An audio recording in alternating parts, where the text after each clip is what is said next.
So I'm hanging out with a guy who was a lot younger than me. Some years back. He's like 23. You guys know I'm in my late 30s. And you know what brothers do when we get together. We talking about chicks and what they look like and all of this. Now I'm actually in Africa at this time, so this chick walks by. I'm like, God damn, she fine, right? And he's like, oh, well, I know her. Her name is such and such. So she walked by. He spoke to her, introduced me to her, and told her where I was from. And, I just said, hi, nice to meet you, whatever. And she, went on about her business and went on about her way. And I was like, man, bro, I cannot believe she's this thick. He was like, man, you'll never guess, but she used to be fat when she was coming up. She was like completely ugly. Kids made fun of her, but if you look at her now, she dresses totally provocative half tops. I mean, jeans. I mean, heels. And if you go to her Instagram, she in bikini. She just doing the most. But when she was young, she was fat. And he had a few pictures of them when they were in grade school, and you would never know that was her. And that's what I think a lot of Instagram models end up becoming.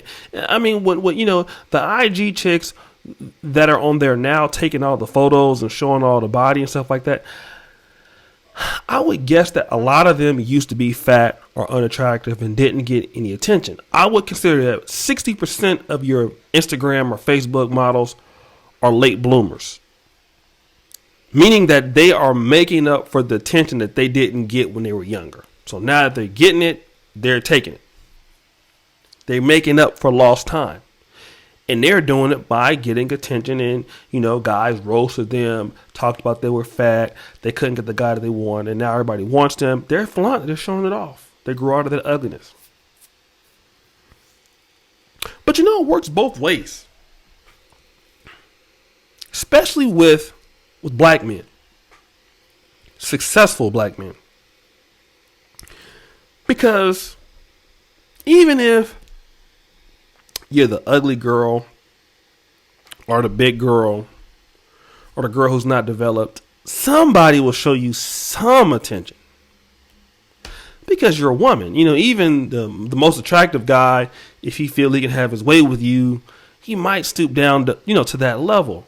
When you're a guy, you don't really get those passes. If you are, ugly, broke, short, fat, and some people got all four going on, struggle mania, you don't get any love, especially from the chicks that you might feel that are average or that are good looking. You just out there struggling it out. You get made fun of. If you're broke, the people talking about you. If you're dark, they roasting you, calling you all kind of names. You know how it be. It's rough, right? And then what happens is a lot of the brothers go out and they work odd jobs. They work at McDonald's. They work fast food. People come into your restaurant and they roast you because you work at KFC. They roast you because you have McDonald's. They ain't even got a job. They roasting you. You're on the bus stop. Niggas driving by, taking pictures of you, putting you on Facebook, roasting you because you're on the bus stop with the McDonald's stuff on. And people just talking a whole bunch of shit to you. That's just pretty much what it is. But a lot of brothers remember what those days were like. Some guys get defeated, but some guys use it as a means to do better. They use those times on the bus stop or the times coming up in the hood, the times coming up and getting told no, to say, you know what, I'm not going to be fat no more. I'm going to work out. I'm going to study hard. I'm going to achieve well in life. I'm going to do all of these things. And then when I finally get to where I'm going, because I missed out on so much action when I was in high school. Wouldn't nobody want to mess with me. Some brothers, if you go to college, I didn't even get chosen when I was in college. Especially if you went to HBCU, because that's just pretty much like a big ass high school. But now that our brother got his stuff going, I got my house, I got my car. I got things like I wanted. Now I'm a hot commodity. I'm going to make up for some lost time. And I'm a late bloomer, and the way that I'm going to make up for lost time is I'm running through them. You know, this is what we don't really talk about a lot. And to be fair to black men that didn't experience what it's like to have multiple women or have certain experiences, and when you're able to do it, a lot of times people expect, you know, you should be the good guy, you should be married, you should do this and that. But a lot of chicks, a lot of women, they go out and they experience all that they want. I mean, if you listen to what a lot of them say, you know, hey, I want to go to college, I want to graduate, I want to date, you know, I want to do all of that before I get married. You know, and we know what that means. They want to date and experience, you know, a whole lot of stuff, and pretty much, you be thotting it up. Then after they get through with all that, they come to you when they're 34, 35, 2 kids or whatever, or a kid. Now they want to get married. They had all their fun. But people have a hard time with brothers doing that. Now, you know, my motto is for 2020. We won't get into that right now. But, you know, brothers are late blooming. And they want to make up for lost time, too. See, women can have their fun and go to college, not get married, date, graduate, get a career, date, and not make up for no lost time. And it's okay. They can be playing niggas all they want. When brothers do it, it's a problem. Let me tell you something. These brothers that have waited all their life to work hard and go to Brazil and, you know, go to different places and make that money and stuff like that. And if they haven't experienced all that they could, they gonna start. This is why I was talking to Richie, formerly the Sasua, the Red Tape Channel. He said, man, when guys go to the DR, some of them dudes will be out there with 3 to 4 women a day. And he just couldn't understand, like, damn, man, but you're going through so many of them. Like, why? Making up for lost time. That's why when you see brothers, we'll talk about, that's why brothers, when the 4x4 closed down and they had that they had burnt down, brothers was crying about that. Niggas was making up for lost time. Niggas sowing their royal oats. And unfortunately, sometimes that comes at the downfall of a good sister.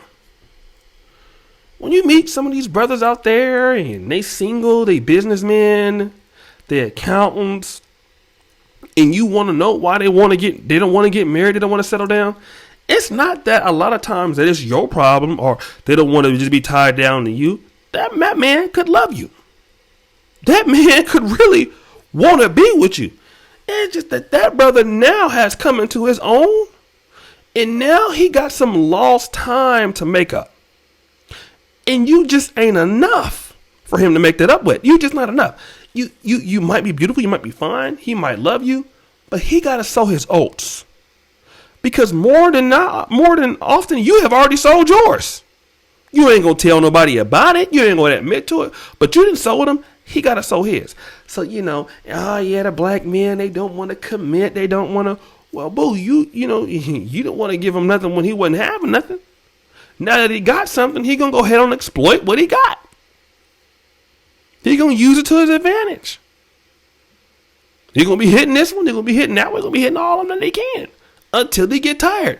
Some brothers don't get tired till 40, 45. Because think about it. If you start late blooming around 25, 26, I started late blooming 27. I'm 38 now. 30. I need at least 10 years to catch up. I was already doing my thing a little bit, but I had to catch up for some years. I had to catch up. I had to catch up. Now I'm in a position where, okay, I done caught up. I'm cool now. But for them, for a 10, I had to catch up. I was late blooming. Now that I'm catching up. So that's, sometimes sisters got to deal with that. And I mean, I get it. But that's pretty much the story of the late bloomer brothers. Guys, let me know if this is you, if you agree or not. Hit me up in the comment section. Guys, let me know what you guys think of this particular video. I got distracted. Go to the first comment. Subscribe at the bell. First comment, all my contact information, my email, the Negro Manosphere store where we have the Black Men Are Perfect t-shirts, the NegroManosphere.com blog that you guys support. Thank you, Patreon, all that. Contact me there. And then, like I said, keep supporting us here, brothers. Let everybody know about it. Subscribe at the bell. And as you know, the buffoonery remains at an all-time high. I'm out.